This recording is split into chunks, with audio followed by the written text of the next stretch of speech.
여러분, 새로운 시즌에는 새로운 풀슨, 그러니까 새로운 시즌에는 새로운 사람이 필요합니다. 저는 지난주에 40일 철야를 마무리하면서 40일 철야의 마무리, 사도행전 28장의 마무리는 은혜의 주인공은 누구? 하나님. 은혜를 그래서 쉬운 말로 표현하면 하나님이 하셨다. 이게 은혜라고 말씀드렸어요. 하나님이 하셨기 때문에 하나님이 새로운 시즌을 하나님이 여시는 겁니다. 우리 잘 아는 말씀처럼 그리스도 안에 착한 일을 시작하신 그분께서 그리스도의 날까지 이루실 줄 우리는 확신하노라. 그분이 시작하셨기 때문에 그분이 이루어 가시고 그분이 또 새로운 시즌을 여시죠. 여러분, 새로운 시즌을 연다는 게 뉴 시즌, 시즌 1, 시즌 2, 시즌 3 뭐가 바뀌는 걸 말할까요?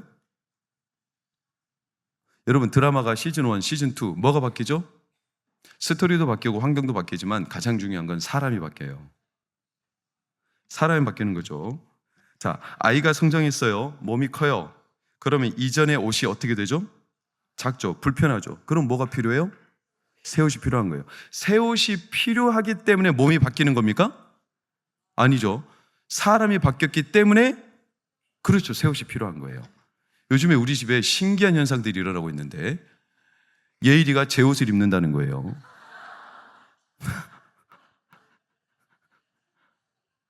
몸이 컸어. 이제 위로 커야 되는데 옆으로 좀 컸어.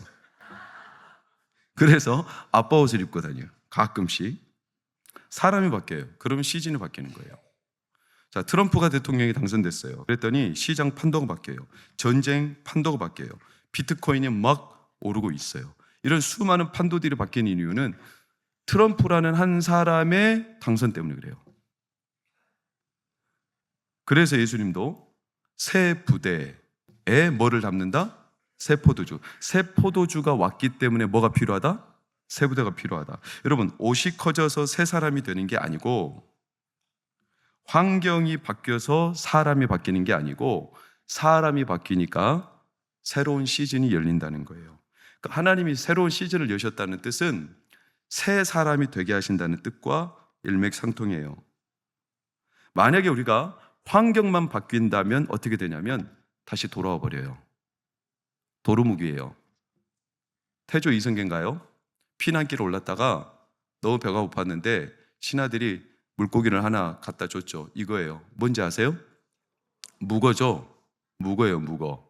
근데 이걸 먹었더니 너무나 맛있어서 이름을 붙여줬어. 은어라고, 은어. 그리고 피난길이 끝나고 다시 왕조에 올랐을 때 이 은어가 너무나 생각나서 그 고기 잡아와라. 그래서 먹었는데 예전 맛이 나요, 안 나요? 안 나. 그래서 이름을 도루묵이라 해라. 해가지고 도루묵이 된 거예요. 그러면 생선이 바뀌었을까요? 지 입맛이 바뀌었을까요? 지 입맛이 바뀐 거예요. 피난길에는 뭐다 맛있죠. 왜? 상황이 궁핍하니까. 그러나 상황이 여유로워지니까 예전에 그 맛이 안 나는 거죠. 환경이 바뀐다고 새 사람이 되는 게 아니고 사실은 자기가 바뀌는 거예요. 사람이. 그러니까 우리가 환경을 탓하고 그래서 새 사람이 되지 못하는 이유를 대는 것은 사실은 핑계에 불과하죠. 왜 사람은 근데 바뀌지 않을까? 왜 새 사람이 되지 않을까? 이렇게 우리가 바뀌는 게 불편하기 때문에 그래요. 성장은 항상 변화를 수반하는데 변화는 불편하죠. 두려움이 있죠. 그래서 자꾸 과거에 머무는 게 익숙하죠. 어쩌면 새 사람이 되는 과정으로 우리에게 40일 철야를 허락하신 건데 그 과정에서 여러분들 하나님의 변화를 감지하시기를 축복합니다. 근데 그것을 불편하게 생각해서 예전으로 돌아간다. 그럼 새로운 시즌이 열리잖아요. 40일 철야에 하나님은 새로운 시즌을 여셨어요. 그게 사도행전 28장. 그래서 사도행전 28장은 결론이 오픈된 결론으로 끝났다고 그랬죠. 어떤 딱 마무리되는 장면이 없고 이태 동안 사도 바울이 복음을 담대하고 거침없이 전하니라. 그리고 오픈되었어요, 결론이. 그 말즉슨 이제는 그 뒤에 따라오는 시즌은 그 다음 사람들의 몫이라는 거예요. 우리의 몫이죠. 그래서 새 사람을 세워가시겠다라는 하나님의 사인이기도 해요. 그때 핵심은 환경이 아니라고 제가 여러 번 말씀드리고 있는 이유는 오늘 우리를 살펴봐야 되는 중요한 멘트이기 때문에 그렇습니다. 그러니까 사도들이 사도행전이 끝나고도 계속 하나님의 행전을 이어가는데 그때 여전히 잡혀가요. 박해를 받아요. 그리고 핍박을 받아요. 고난이 계속되는데 그런데도 불구하고 하나님의 행전이 계속됐다. 왜냐? 그들이 바뀐 거죠. 새 사람이 된 거예요. 그럼 질문 드릴게요. 여러분은 40일 이후에 바뀌었습니까? 여러분의 삶의 가정에, 여러분의 인생에 지금 새로운 시즌이 열렸습니까? 그게 이제 중요하죠. 여러분 어때요? 아니면 예전 원점으로 돌아갔습니까? 지금 보니까 40일 철학 때 사람들이 싹 썰물처럼 빠져나갔네. 이제 원래 자리로 돌아간 거죠. 여기 남아있는 사람들은 바뀌었든지 아니면 원래 있던 원석이든지. 여러분 바뀌었습니까? 새로운 시즌이 열렸습니까? 옆 사람 물어보세요. 새로운 시즌이 열렸어요? 여러분 새로운 시즌이 열렸다는 것은 뭐가 바뀌는 거라고요? 사람이 바뀌는 거라고요. 환경이 바뀌는 게 아니라고요. 자, 그러면 질문. 사람이 바뀌었다는 가장 빠른 증거는 뭘까요? 싸움의 대상이 바뀌는 거예요. 사람이 바뀌었다는 것은 가장 빨리 드러나는 증거가 있어요. 여러분이 바뀌었어요? 제가 바뀌었어요? 그럼 뭐가 증거로 드러나냐면 싸움의 대상이 바뀌어요. 어린애들이 싸우는 대상, 근데 그 어린애들이 나이가 성장하면 싸우는 대상이 바뀌죠. 안 바뀌었다면 아직 안 큰 거예요. 여전히 그 안에는 어린아이가 있는 거예요. 어린아이 때 감염에 취약해요. 병균에 취약해요. 그래서 어린아이 때는 쉽게 어른이 안 걸리는데도 아이들은 병에 걸릴 수 있죠. 그런데 그 병이 성장하고 나면 우리를 감염시켜요, 안 시켜요? 안 시키죠. 왜냐? 성장했기 때문에, 컸기 때문에. 그 말 즉슨 이전의 내가 아니라 내 사이즈가 커지고 사람이 바뀌었다는 거죠. 즉 이전에 내가 싸우던 거 더 이상 싸움의 대상이 된다, 안 된다? 안 된다는 거죠. 대표적인 인물이 야곱입니다. 야곱은 평생 뭘 대상으로 싸웠냐면 사람을 대상으로, 자기 형, 자기 아버지, 라반, 또 세겜성, 하몰, 이런 사람들을 대상으로 싸우며 20년 이상을 등쳐먹고 사기치고 속이고, 그러니까 야곱의 삶이 항상 똑같은 데에서만 뺑뺑뺑뺑뺑 돌아요. 수준이 안 바뀌어. 싸움의 대상이 늘 똑같아. 사람 속이고 사람 등쳐먹고 자기가 용의주도하게 앞서려고, 이 싸움만 계속 하는 거예요. 사람이 계속 똑같은 수준이에요. 그런데 그런 야곱이 야복강가에서 최초로 누구랑 싸우죠? 하나님이랑 싸우죠. 그때 야곱의 수준이 확 뛰어올라요. 그때 야곱이 성장한 거죠. 즉 사람이 새로 변했다, 싸움의 대상이 달라진다는 걸 말해요. 행전 이후에 바울이 디모데에게, 자기 아들이에요, 영적으로 낳은 자기 후계자예요, 자기 제자예요, 동역자예요, 디모데한테 오늘 말씀에 새로운 싸움을 소개해요. 12절을 보니까 디모데에게 믿음의 선한 싸움을 싸워라 그랬어요. 12절 시작. 믿음의 선한 싸움을 싸워라. 자, 디모데에게 이 싸움을 소개하는 이유는 싸움의 대상이 달라졌기 때문에 그래요. 그 말즉슨 디모데가 새 사람이 되었다는 뜻이에요. 새로운 시즌이 열렸다는 거예요. 자, 디모데는 언제 만났냐? 바울이 1차 여행 때 루스드라라는 지방에서 만났어요. 그래서 그때부터 2차 여행부터 데리고 다녀요, 사도 바울이 디모데를. 그래서 디모데가 사도 바울의 여행을 싹 봤어. 예를 들면 빌립보 간수장이 감옥에 갇혔을 때, 그리고 루디아를 전도할 때, 그리고 3주 만에 세워진 데살로니가 교회, 그리고 베레아에서 그 사람들이 성경을 신사처럼 상고하고 받아들이는 이런 장면들, 아테네에서 복음을 전할 때, 에베소 우상 전각지기에서 사도 바울이 복음을 전할 때, 이런 모든 사도 바울의 행적을 디모데가 옆에서 다 봤어.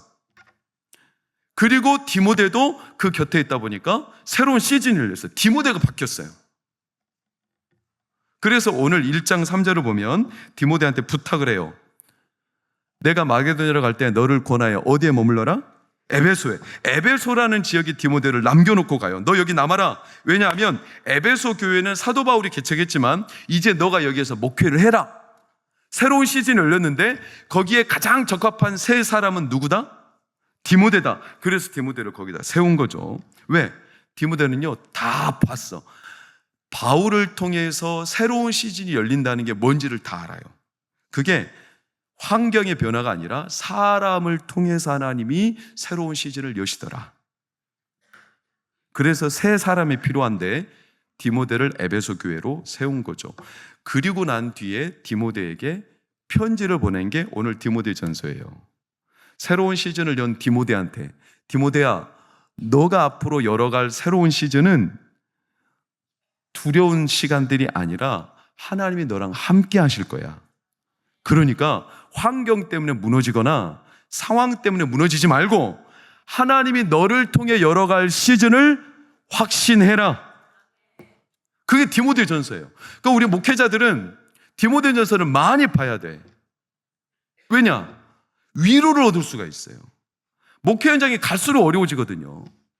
그럼 목회자들만 보냐? 여러분들도 봐야 돼요. 왜냐? 갈수록 시즌이 어려워지고 있거든요. 세상이 세상적인 시즌은 열리는데 하나님, 교회, 믿음, 신앙의 시즌은 새로 열리기가 너무나 어려워요. 개척하면 안 돼요. 교회가 부흥한다는 소식을 듣기가 어려워요. 갈수록 시즌이 계속 닫히고 있다는 거죠. 그때 우리는 뭘 확신해야 되냐면 환경을 통해서 새로운 날을 여시는 게 아니라 누구를 통해서? 사람을 통해서. 여러분을 통해서 동광교회가 열릴 줄 믿습니다. 여러분을 통해서 가정과 여러분의 직장이 열릴 줄로 믿습니다. 이 믿음을 가지라고 디모데에게 편지를 쓴 거예요. 그래서 1장 12절 14절을 보면 나를 능하게 하신 그리스도 예수 우리 주께 내가 감사함은 나를 충성되게 여겼다. 그래서 내게 뭘 맡겼다? 바울에게 직분을 맡겼는데 디모데야 봐라, 나는 어떤 사람이었지 하면서 13절에 말하죠. 나는 비방자였고 나는 박해자였고 나는 폭행자였고 내가 긍휼을 입은 덕에 하나님을 믿게 되었는데 이런 나라도 하나님이 새 사람 되게 하시니까 새로운 시즌을 여시더라. 디모데야 봤지? 그러면서 18절을 디모데에게 뭐라고 하죠? 시작. 아들 디모데야 뭐를 싸워라? 선한 싸움. 너도 이제 새 사람이니까 너에게 싸움의 성격이 달라졌다. 사람이 바뀌었다는 거 뭐가 바뀐다고요? 싸움이 달라진다고요. 기억하세요. 여러분이 바뀌었다. 새로운 시즌이 열렸다는 것은 사람이 새로워진다는 뜻이고 사람이 새로워졌다, 사람이 변화됐다는 가장 빠른 증거는 뭐라고요? 싸움의 대상이 달라진다고요. 예전에 똑같은 싸움을 싸우고 있는 사람은 안 바뀐 거예요. 여전히 감정 싸움하고 있어요? 여전히 사람하고 실랑이를 벌이고 있어요? 여전히 그 사람하고 말다툼하고 있어요? 여전히 네가 높네 내가 낮네 이걸 하고 있어요? 그 사람의 수준이 여전히 고만고만하다는 거예요. 안 바뀐 거예요. 근데 사람이 바뀌었다는 것은 싸움의 대상이 바뀌어요. 싸움의 대상이 바뀌어서 사람이 바뀌었다는 것은 하나님이 새로운 시대를 여신다는 증거예요. 디모데야 너는 새 사람이야. 그러니까 선한 싸움을 싸워. 그러면서 디모데를 5장 23절에 뭐라고 합니까? 내가 너의 유약함을 안다는 거예요. 디모데는 병이 있었어요. 자주 나는 병이 있었어요. 그게 뭔지 몰라요. 그러나 아마도 스트레스 때문일 거예요. 디모데는 헬라인이에요. 그의 아버지가 헬라인이죠. 즉 이방인이에요. 오늘날 따지면 혼혈이에요. 혼혈. 다문화 가정이죠. 그러니까 디모데는 왕따를 당했을 거예요. 유대인들한테 섞이지 못했을 거예요. 그러니까 어린 시절부터 출생 신분 때문에 많은 스트레스를 겪으면서 그러니까 몸이 유약해. 스트레스에 민감해. 그런 사람이 에베소 교회를 목회해야 된다고 생각해 보세요. 에베소는 어떤 지역인데 우상의 전각지기였어요. 가장 드센 지역이에요. 복음이 제일 안 들어가는 지역에 디모데를 앉혀놔버린 거예요. 얼마나 스트레스 많았겠어요. 여러분 저를 위로하십시오. 여러분이 앵간한 사람들입니까? 제가 목회를 한다는 게 쉬운 게 아니거든요. 그러니까 이 디모데서를 볼 때마다 제가 위로를 많이 받아요. 디모데야 너 유약함을 내가 안다. 너 헬라인이지. 너 자주 나는 병이 있지. 너 스트레스가 심하지. 그러나 환경은 그럴지라도 하나님이 너를 새롭게 하셨다. 하나님이 새로운 시즌을 여실 거다. 그러면서 4장 12절 14절을 보면 디모데야, 네 연수함, 디모데는 나이도 어렸어. 네 연수함을 함부로 사람들이 없이 여기지 못하도록 뭐에 집중하라? 말과 행실과 사랑과 믿음과 정절에 집중하라. 본이 되라. 그러니까 디모데야, 네 연수함을 없이 여기지 못하도록 네 실력을 키워라.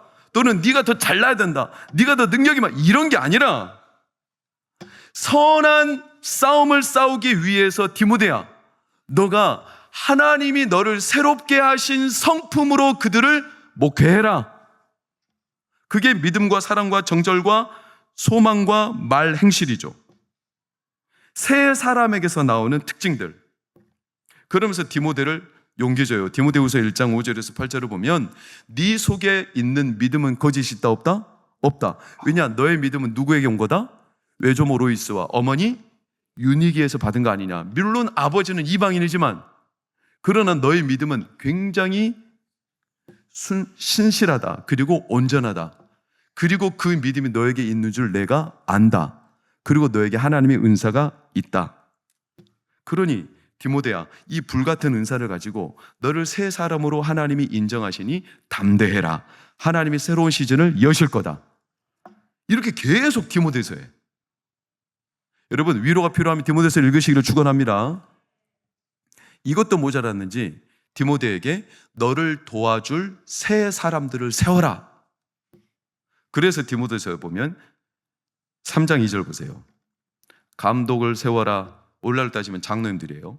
8절에 누구를 세워라? 집사들을 세워라. 11절을 보면 여자들도 세워라. 오늘날 따지면 권사님들이겠죠. 이런 직분자들을 세워라. 이들이 너를 옆에서 도와줄 새 사람들이다. 그리고 그들이 새로운 시즌을 열 거다. 4장 6절, 그들을 계속 깨우치고 가르치면 그리스도 예수의 좋은 일꾼이 되어서 반드시 하나님으로 인하여 새 사람들이 될 거다. 이렇게 디모데에게 전한 편지예요. 여러분 아시겠죠? 다시 한번 말씀을 제가 앞의 내용을 정리합니다. 하나님께서 새로운 시즌을 여십니다. 새로운 시즌을 여실 때는 누구를 새롭게 하신다고요? 사람을. 환경이나 상황이 아닙니다. 물론 그건 따라오는 결과일 수 있습니다. 그러나 사람을 새롭게 하십니다.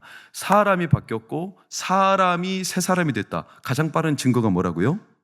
싸움의 대상이 바뀐다고요.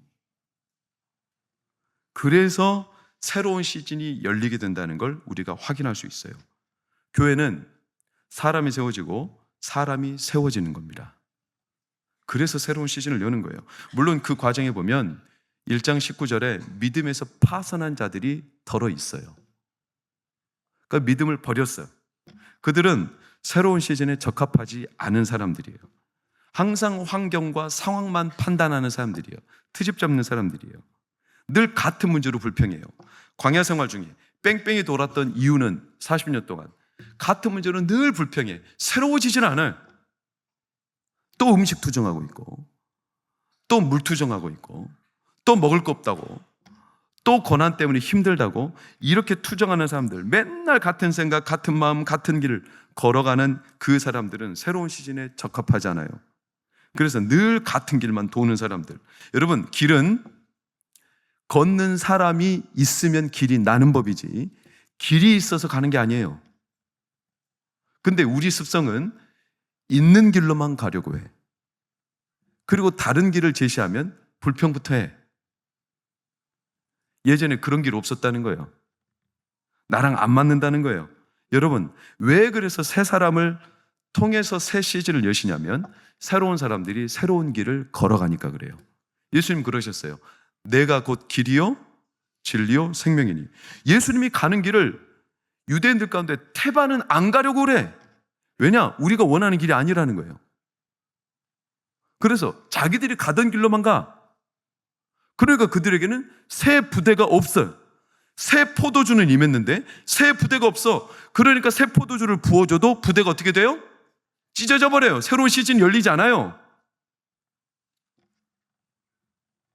여러분, 죄송하지만 환경 탓할 거 없어요. 내가 바뀌지 않아서 새로운 시즌이 열리지 않는 거지. 하나님은 이미 새로운 시즌을 여셨습니다.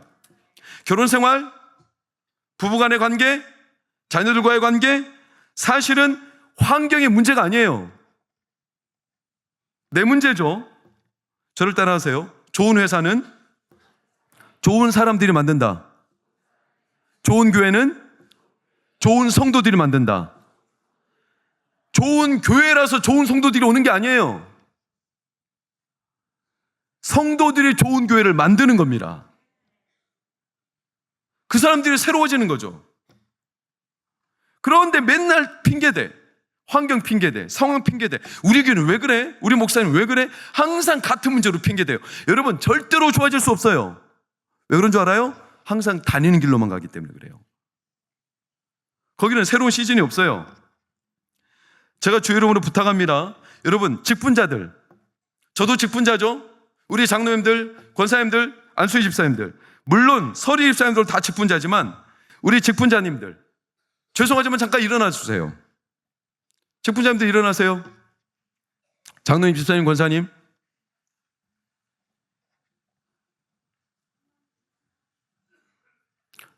아니 옆을 봐야 내가 직분자인지 아니지 아는 거예요?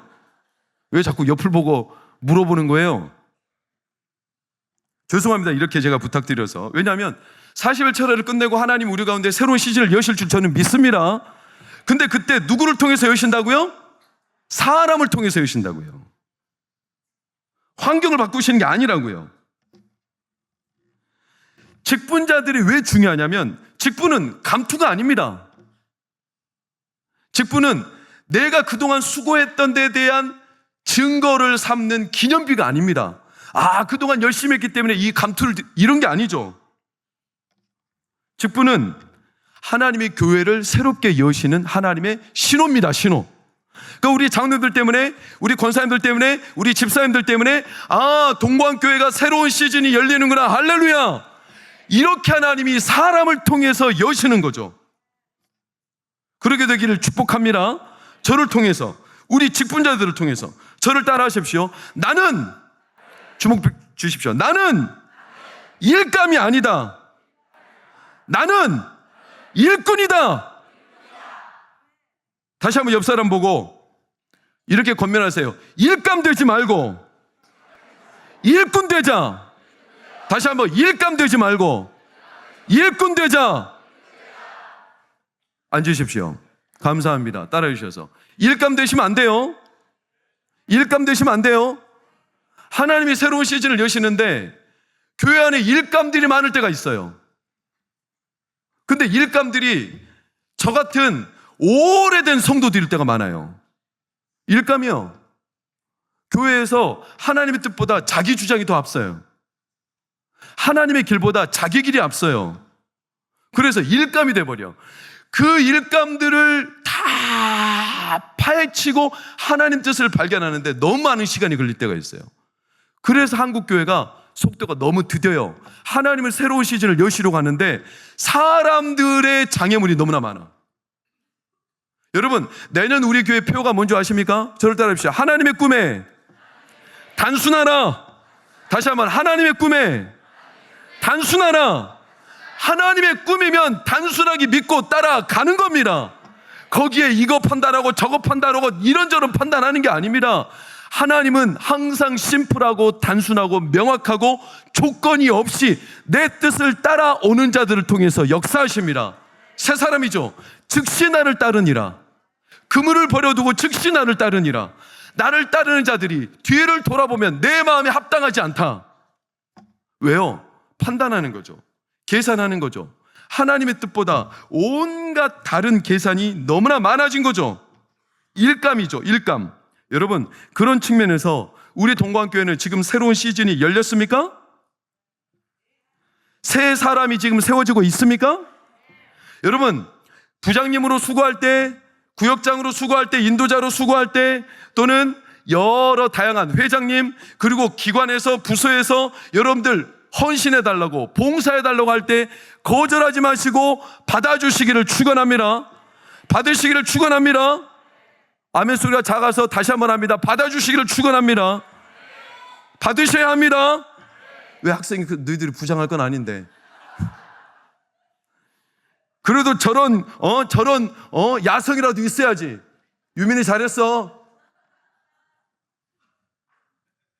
우리 교회는 새로운 시즌이 열리고 있습니까? 그 말즉슨 새로운 사람들이 계속 세워지고 있습니까? 아니면 새로운 사람이 세워지지 않고 늘 하던 사람이 하는 걸 잘못했다고 하잖아요. 근데 하던 사람들이 새로운 사람을 세우지 못하고 우리끼리 딱 울타리가 쳐져 있다면 그건 문제입니다. 여러분, 우리 교회 극단적인 예를 들게요. 이단들이 오면 적응할 수 있습니까? 없습니까? 왜 적응할 수 없습니까? 이단이라고 꼬리표 떼고 쫓아버립니까? 어떻습니까? 저는 최근에 가슴 아픈 소식을 몇몇 들었어요. 만민중학교에서 온 사람들이 우리 교회에서 적응을 못해요. 만민중학교 이단이죠. 맞습니다. 그러나 거기에서 나온 사람들은 교회가 돌봐야 될 영혼들입니다. 근데 만민중학교의 출신이라는 꼬리표가 따라붙어요. 그래서 우리 교회 신앙적인 분위기에 적응 못한다면 그건 어쩔 수 없는 일이에요. 그 사람 잘못이에요. 그러나 만약에 우리 교회가 외부에서 또는 이단에서 하다못해 다른 교회에서 상처를 받고 왔는데 우리 교회에서 위로를 못 받는다면 우리 교회에 새로운 사람 세워질 수 없습니다. 누가 와서 이 교회에서 세워지겠어요? 예수님이 이단이라고 외부에서 왔다고 우리랑 안 어울린다고 예수님 그렇게 갈라내신 적이 없어요. 우리가 속으로는 그 사람들을 분별할 수 있을지 몰라도 겉으로는 우리가 그래서는 안 되죠. 교회는 복음의 능력이 확실합니다. 그래서 이단들이 와도 건들지 못하는 복음의 완전함이 역사하기를 축원합니다. 두려워서 우리가 혹시라도 무너질까 봐. 그래서 온갖 새로운 사람들을 내쳐버린다면 이거는 우리 교회가 오히려 새로운 시즌을 스스로가 닫는 일이 되지 않겠습니까? 서로 내치고 구역 안 바꿔준다고 투정 부리는 사람 있습니까? 요람에서 내 이름 빠졌다고? 헌금자 명단에서 내 이름 빠졌다고? 여러분, 그런 서운함과 속상함 가지고 신앙생활을 우리가 지속할 수 없습니다. 여러분, 하나님께서 여러분의 마음을 새롭게 해주시기를 축원합니다. 그래야 새로운 시즌이 열리는 겁니다. 여전히 같은 문제로 서운해, 여전히 같은 문제로 씨름해, 여전히 옛날 문제로 씨름해. 그게 우리 가운데 걸림돌이 된다는 사실도 모를 만큼 우리는 과거에 너무나 익숙해. 과거가 다 잘못된 건 아니죠. 좋은 전통이 있어요. 좋은 전통은 살리되 우리 가운데 발목을 붙잡는, 그래서 하나님의 시즌을 닫게 만드는, 새로운 사람들을 닫게 만들고 나를 새롭게 하는 것을 막아버리는 일들이 우리 가운데 드러나고 걸러지기를 예수 이름으로 축원합니다. 천재의 지도라는 책이 있어요. 유명한 책이죠. 이 책을 읽었는데 재밌었어요. 천재가 어떤 지역에서 어떤 시대에만 동일하게 태어난다는 거예요. 왜 그럴까? 아니, 왜 천재들이 같은 시대, 같은 지역에서 태어날까? 이유를 추적해 보니까 이게 우연이 아니더라. 그럼 왜 그러냐? 중요한 이유가 있어요. 그 시대, 그 나라가 만약에 예술 사업을 굉장히 장려하면 예술가 천재들이 많이 일어나더라. 그 나라, 그 시대가 문학가들을 장려하고 귀하게 여기면 그 시대에 문학 천재들이 많이 일어나더라. 그래서 천재가 어떤 도시, 예를 들어서 아테네는 철학가들, 비엔나 같은 예술가들, 이런 수많은 천재들이나 탁월한 사람들이 왜 그 시대, 그 도시에서 태어나느냐? 그 나라, 그 도시, 그 시대가 그런 사람들을 장려하더라. 결국 그 시대가 그런 많은 천재 같은 사람들을 장려하고 양성하고 귀하게 여기니까 그런 사람들이 일어나더라. 저는 여기에서 너무나 놀라운 사실을 발견했죠. 만약에 동관교회가 기도하는 사람을 귀하게 여긴다면, 동관교회가 전도하는 사람을 귀하게 여긴다면, 동관교회가 교사들을 귀하게 여긴다면, 동관교회가 청소하는 사람들을 귀하게 여긴다면, 동관교회가 가정예배 드리는 사람을 귀하게 여긴다면, 동관교회가 예배 드리는 사람을 귀하게 여긴다면, 동관교회가 하나님의 말씀을 따라 순종하는 사람을 귀하게 여긴다면, 동관교회가 선교지에 다니는 사람을 귀하게 여긴다면, 동관교회는 기도자가 많아질 테고, 예배자가 많아질 테고, 전도자가 많아질 테고, 동관교회는 선교사들이 많아질 테고, 동관교회는 하나님의 사람들이 많아질 겁니다. 그렇게 많아지는 거죠. 새로운 시즌에 새로운 사람을 늘 세우는 거죠. 동광교회가 기도하는 사람들이 귀해지기를 축원합니다. 동광교회가 예배드리는 사람들이 귀해지기를 축원합니다. 서로 뒤에서 끌어내리지 못해 마음이 속상해서 때로는 옛날 싸움 또 싸우고 질투, 비아냥, 비방, 그리고 서로 적개심, 나랑 무관함, 냉랭함 이런 것들을 똑같이 싸우고 있다면 하나님의 시대는 열리지 않아요. 그래서 우리 부서에서, 중등부에서, 고등부에서, 초등부에서, 소년부에서, 유년부에서 기도하는 어린이들이, 전도하는 어린이들이 귀하게 대접받는 교회가 되기를 축원합니다. 암송하는 어린이들이. 그러면 그 교회, 그 시대, 그 지역에 그런 새로운 사람들이 많이 일어나게 돼 있어요. 그러면 자연스럽게 새로운 시즌이 열려요. 하나님은 그를 하신 거예요. 다윗을 기름 부어 왕으로 새로운 시즌을 여셨죠. 사무엘을 기름 부어 제사장 선지자로 새로운 시즌을 여셨죠. 사사들을, 선지자들을 항상 하나님의 일에 집중하는 사람들을 하나님이 세워서 그들을 통해 새로운 시대를 여셨어요. 그리고 그들은 한 가지 특징이 있었어요. 세상의 사람들이 싸우는 대상에게 집중하지 않았어요. 그들의 싸움의 대상은 항상 달랐어요. 여러분, 이 싸움의 대상이 바뀌는 게 다른 말로 집중력이 바뀐다는 거예요. 애들은 집중력이 산만해요. 소년부, 아니 교사들 말고 어린이, 소년부, 거기 있어. 그래요. 누구야? 예원이랑 하경이구나. 그래요. 초등부. 와, 우리 종우야. 어제 다니엘 기도회 21일차 마지막 간증의 밤 하는데 거기서 어린아이가 간증하는데 네가 100배 잘하더라야. 내가 우리 종우가 너무나, 야, 우리 교회 종우 같은 애가 있다는 게 진짜 복이다, 복. 나 이런 생각했어요. 어디요? 위에 어디 놀다가 얼른 뛰어왔네. 잘했어. 이제 앉아. 나가지 말고 거기 앞에 앉아. 빨리 앉아. 엎드려 뻗쳐 할 거야? 빨리 앉아. 자, 그래, 거기 앉아요. 유년부, 왜 자신 있게 손 안 들어? 중등부, 그래요. 고등부,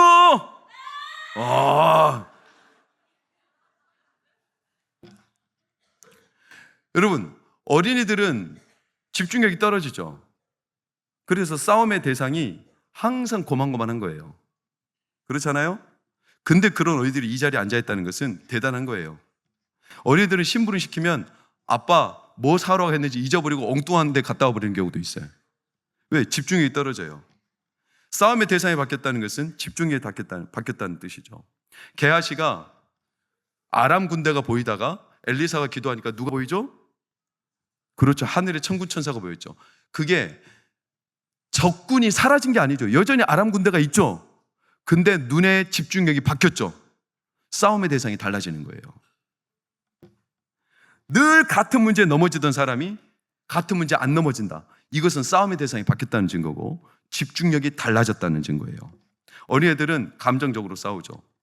그리고 그 감정이 늘 똑같은 자리에서 맴도는 겁니다. 그래서 디모데에게도 그래요. 11절 보세요. 디모데야, 너 새 사람이야. 새 사람은 집중력도 다르고 이제는 새 사람이 됐다는 증거는 싸움의 대상이 바뀌었는데 너 이것들을 피해라. 이것들이 뭘까요? 4절, 5절, 9절, 10절에 나와요. 숱하게 등장하는 예전의 싸움들, 교만, 변론, 언쟁, 투기, 분쟁, 비방, 악한 생각, 마음의 부패, 진리를 잃어버리고 경건을 이익의 방도로, 다툼, 9절, 10절, 부하려 하는 자들, 그러니까 부를 사랑하고 시험, 올무, 어리석고 해로운 욕심, 그리고 파멸, 멸망, 돈을 사랑함, 탐내는 자들, 미혹을, 근심, 자기를 찌르는 이 일들이 늘 반복되는 예전의 싸움이 아니라 이제는 너가 바뀌었다. 너는 새 사람이다. 예전의 싸움을 싸우고 있다면 너는 여전히 수준이 고만고만한, 물이 얕다. 물이 얕으니까 조금만 흔들려도 물이 출렁댄다. 물이 깊으면 웬만해서는 출렁되지 않는다. 그래서 다른 싸움에 휘말린다, 휘말리지 않는다? 휘말리지 않는다. 집중력이 그만큼 깊어졌다는 거예요. 마귀는 이걸 노리는 거죠. 우리에게 항상 진짜 싸움, 진짜 집중해야 될 대상을 가려요. 엉뚱한 싸움으로. 그래서 새 시즌을 막아버리는 거예요. 근데 집중력이 바뀌어요. 에스겔이 골짜기로 갔더니 마른 뼈가 득실득실 되는데, 이때 에스겔의 눈에 열린 게 뭐냐면 하나님의 영이 대언하러 가시니까 대언했더니 마하나임이라는 군대, 어마어마한 군대가 일어나는 걸 보셨죠? 맞아요. 에스겔이 문제가 보이는 게 아니라 군대가 보이죠. 집중력이 달라진 거예요. 그만큼 집중력이 달라졌기 때문에 이제는 싸움의 대상도 예전 같지 않아요. 40일 철야가 끝나고 우리 교회, 우리 가정, 저 자신, 여러분, 하나님께서 새로운 시즌으로 열고 계십니다. 우리가 집중해야 될 대상이 달라졌다는 거예요. 지난주에 이미 티저 영상을 보여드렸어요. 우리 교회는 이제 새로운 시즌을 맞아서 분위기, 브랜딩, 여러 가지 로고도 새롭게 바꿔가고 있고 계속 브랜딩 작업이 될 거예요. 한번 볼까요?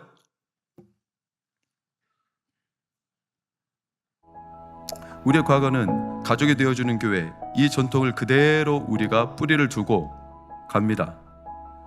우리 안에 감싸고 집중해야 될 것들을 괄호로 이렇게 우리는 이제 바라보며 달려가는 거죠. 자, 괄호 한번 볼까요?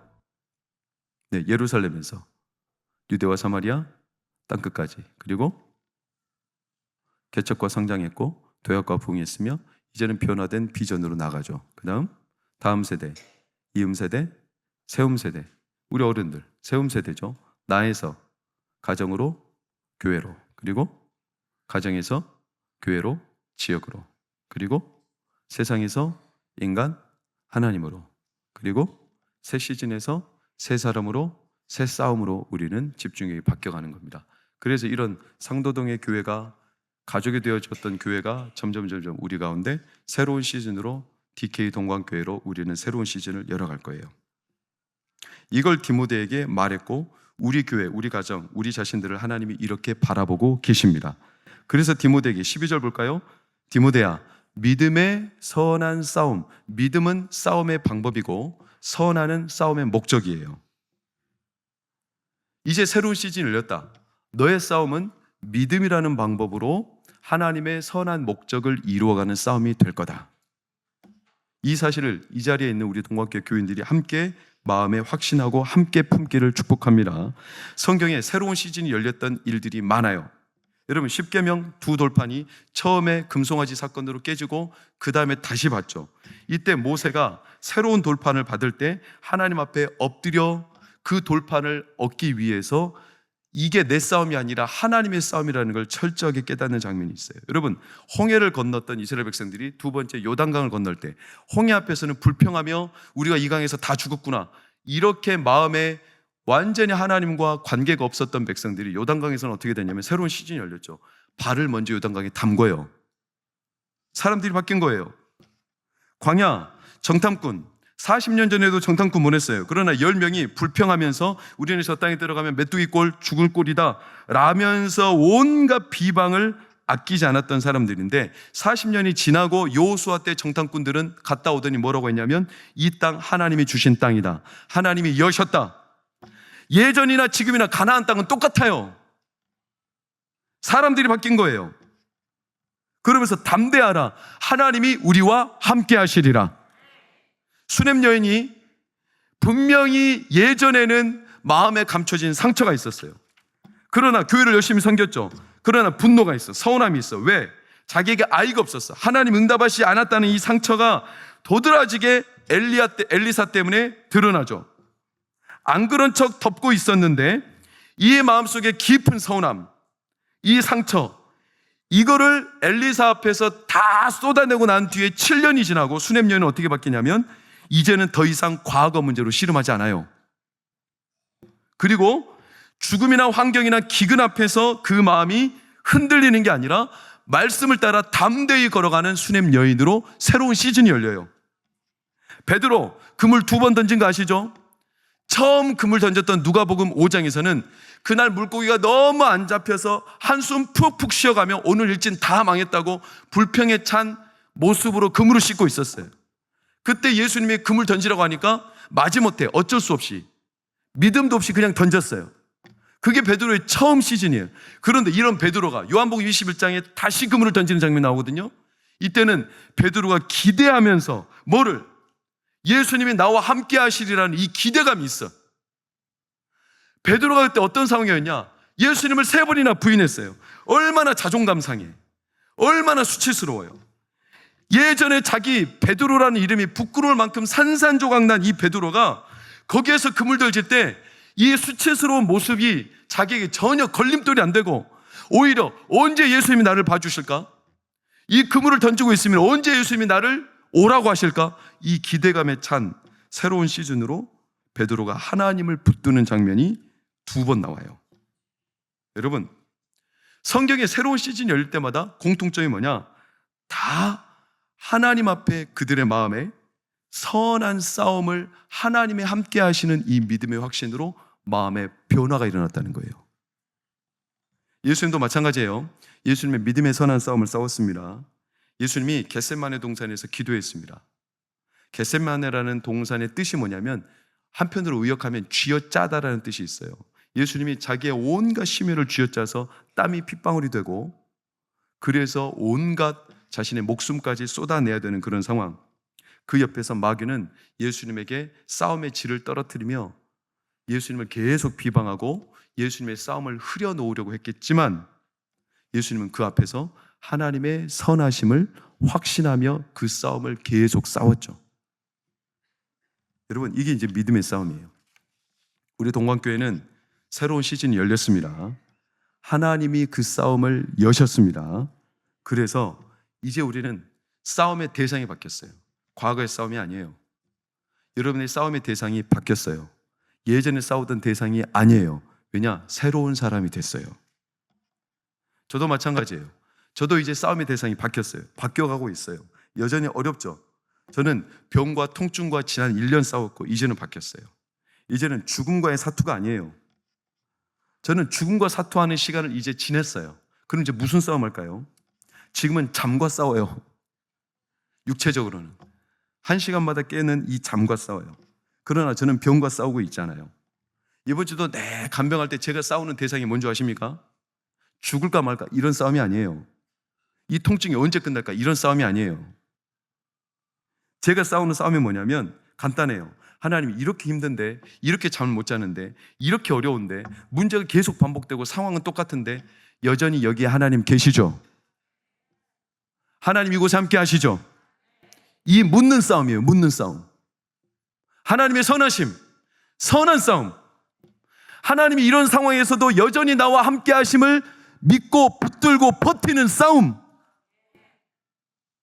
이 싸움을 싸우고 있어요. 지치죠? 지쳐요. 그러다 잠들어요. 통증이 오면 막 주물러요. 다리가 경직되거든요. 제가 눌러보면 깜짝깜짝 놀랄 때가 있어요. 이 척수가 신경을 건들면 다리가 딱딱하게 굳어요. 여러분, 다리 굳어본 적 있으시죠? 그럼 통증이 엄청 심해. 그리고 이걸 제가 주물러서 패야 돼. 주물러서. 그러면 남자인 저도 이게 감당하기 힘든데 얼마나 힘들겠어요. 그러니까 이거를 싸우다가 밤새 제가 놀라운 원칙을 발견했어요. 새벽 1시부터 3시 사이에 계속 경직이 돼요. 그러니까 이 시간은 꼬박 잠을 안 자는 거예요. 그럼 이때는 계속 주무르고 제가 그때 싸우는 싸움은 피부에 와닿는 싸움은 잠, 그 다음 와닿는 싸움은 통증, 그 다음 와닿는 싸움은 이게 언제 끝날까, 그 다음 와닿는 싸움은 이러다 죽는 거 아닌가. 이런 싸움이 표면의 싸움인데 이 싸움을 계속 싸우다 보면 마지막 진짜 싸움이 나와요. 이런 싸움들이 다 걷어지면 마지막 낳는 싸움이 뭐냐면 하나님, 상황이 아무리 이럴지라도 이곳에 하나님 함께 하시죠. 그 싸움이에요. 그 싸움. 그 싸움을 싸우는 거예요. 여전히 하나님 선하십니다. 하나님 다스리십니다. 하나님 함께 하십니다. 이곳에 통치하고 계십니다.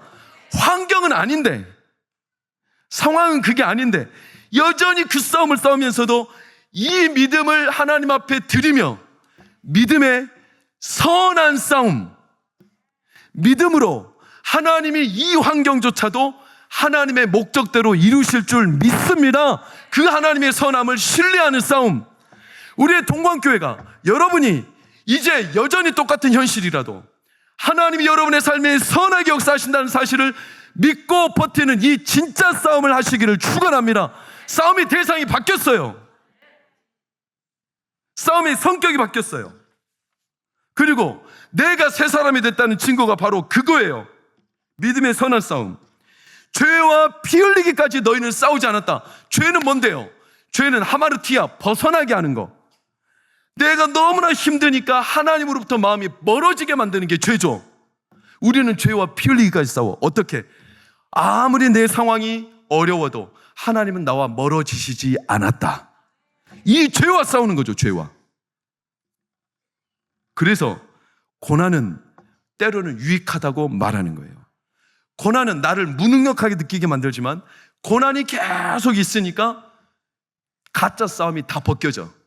아, 나는 이제 이 싸움 아니야. 더 이상 감정 싸움 아니야. 더 이상 병과의 싸움은 아니야. 더 이상 상황과의 싸움도 아니야. 이 싸움은 오로지 하나님을 붙들고 하나님은 선하십니다. 이 외침을 하는 싸움. 그러며 찬양하는 것.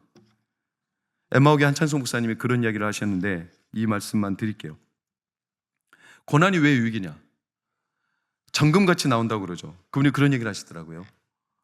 정금을 단련하면, 그러니까 금을 단련하면 이물질이 벗겨져요. 그 가운데 순금, 물론 100% 순금은 없어요. 그러나 99% 순금.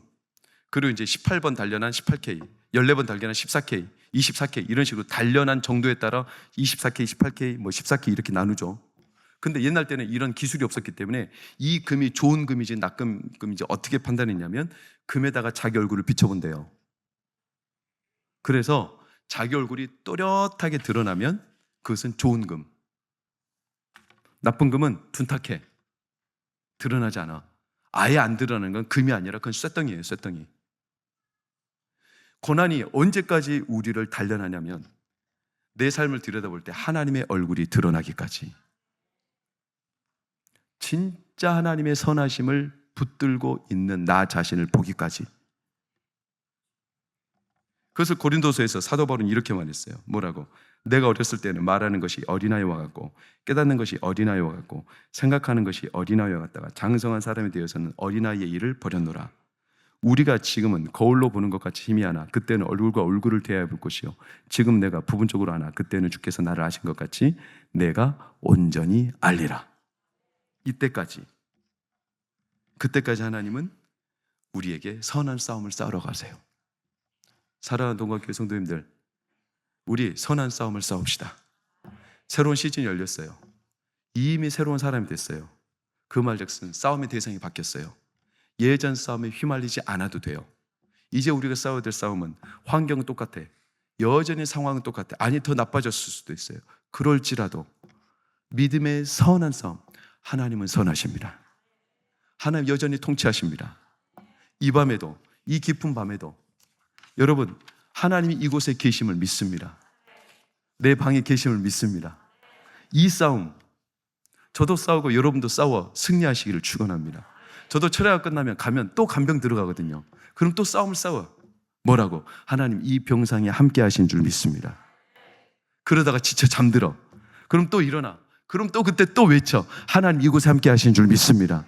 이 싸움 언제까지? 글쎄요, 모르죠. 하나님이 싸우라고 하실 때까지, 끝까지, 내 삶을 통해 하나님의 얼굴이 드러날 때까지, 우리의 동관교회, 여러분의 삶을 통해, 여러분의 가정을 통해, 우리의 장로님들, 권사님들, 집사님들, 우리 목사님들, 전도사님들을 통해 여러분의 삶의 그 칠흑 같은 어둠을 뚫고 하나님의 얼굴이 드러나기까지, 우리 동관교회 새로운 시즌을 여신 하나님 찬양합니다. 하나님께서 하나님의 얼굴을 드러내실 때까지 하나님이 우리와 함께 하실 줄 믿고, 하나님 오늘 이 밤에 우리와 함께 하신 줄 믿습니다. 주님 여기에 계시니 우리 주님 붙잡고 믿음으로 선한 하나님을 바라보며 이 싸움 싸워 가겠습니다. 담대한 믿음의 용사들 되기를 예수 이름으로 축원합니다.